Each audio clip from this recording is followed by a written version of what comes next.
Journey to Lemora, Chapter 13, Mother Moon. Our backpack's contents had exploded all over the ground. As we scrambled to pick things up, all I could think of was this could have been us. I bent over to pick up my canteen, which now had a dent from a rock in its side. It would still hold water well enough. I found my sleeping bag and a hairbrush. "What are you doing? There's no time. They will be upon us again soon enough. We must get as much distance between us as soon as possible," Anyu snapped forebodingly, and Amber and Nick dropped what they were doing to follow him. I didn't argue, but I refused to leave without my mother's journal. I saw it laying 5 feet away, stuck inside a thorny shrub. I managed to grab it, even though the thorns scraped at my skin, and I ran to catch up with the others. We left most of our supplies in our rush to get away from the Umbra invasion.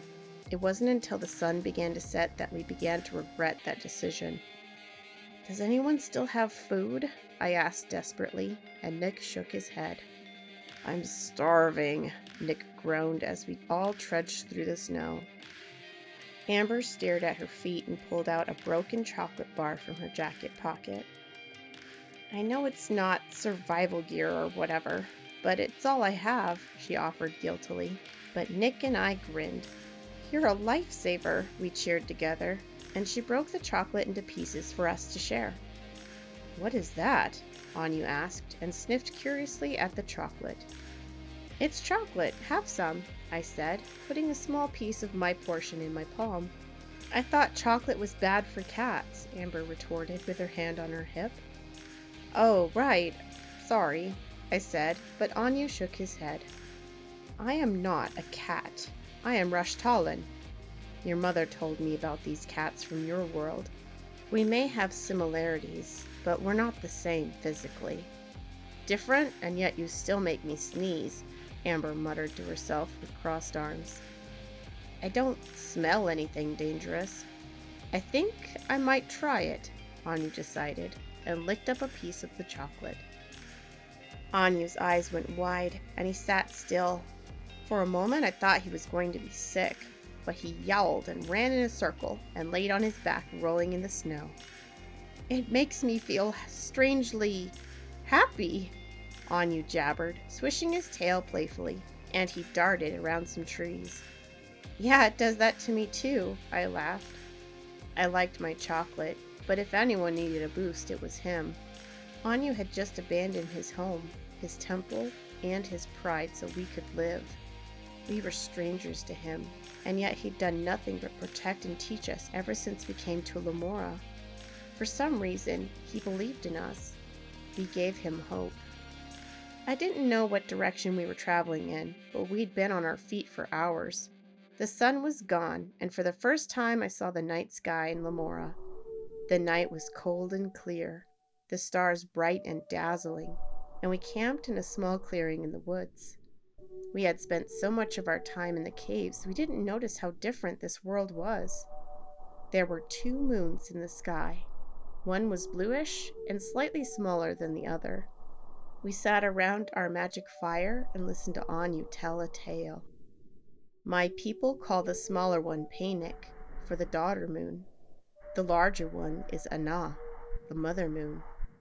There is a story we told to our kits about them. Panic was a young and curious kit who liked to wander away from her mother to explore. Ana wanted her daughter to grow strong, so she let her wander. But being the protective mother that she was, she would chase after Panic in secret. One night, Panic saw the stars reflected in a lake and leapt onto them to play when she fell into the deep end. She couldn't swim and struggled to stay afloat. Ana heard the splash and was shocked to see Panic sink into the water. Ana could not swim any better, but seeing her kit about to drown, she dived in after her. They both sank into the black lake and emerged into the sky, surrounded by the stars. Panic continues to chase the stars around the world, and Ana watches her from behind." "That's such a sad story," Amber sniffed. "Love is sacrifice," Anyu explained, and I understood his decision a little better than before. His leaving the temple was the heroic thing to do. I thought about my own mother. What did she sacrifice? I related more to Anna than Panic, chasing after my mother's clues and the strange dreams and visions. The visions were becoming more frequent, but I didn't have any control over them. If it weren't for my last vision, we would all be dead right now. I had to find a way to control them. I explained this to Anyu, hoping he could train me specially, but I can't teach you that, he resigned flatly. Why not? You taught Amber Firestorm and Nick Water Healing. Why can't you teach me to control the visions? I asked earnestly. Because I cannot do that level of spirit magic. My specialty is body magic, which is the elemental opposite of spirit magic. In the same way that Amber struggles with water magic and Nick struggles with fire, it is beyond me. I can project my thoughts to you with spirit magic, but that is as far as my skills allow me, Anyu explained. I bit my lip. That was not the answer I was hoping for. What can I do? I sighed, rubbing my temples with my fingers. You need to train into becoming a full-fledged guardian, or you will remain trapped here in Lemora, and I will never get my temple back. I cannot teach you spirit magic, but I know someone who can. Her name is Lelian. She is a seer from the forest of Feywood. Her people don't trust outsiders easily, but she knows me. I can take you to her, Anyu replied. Will you still be teaching us? Nick asked. Yes.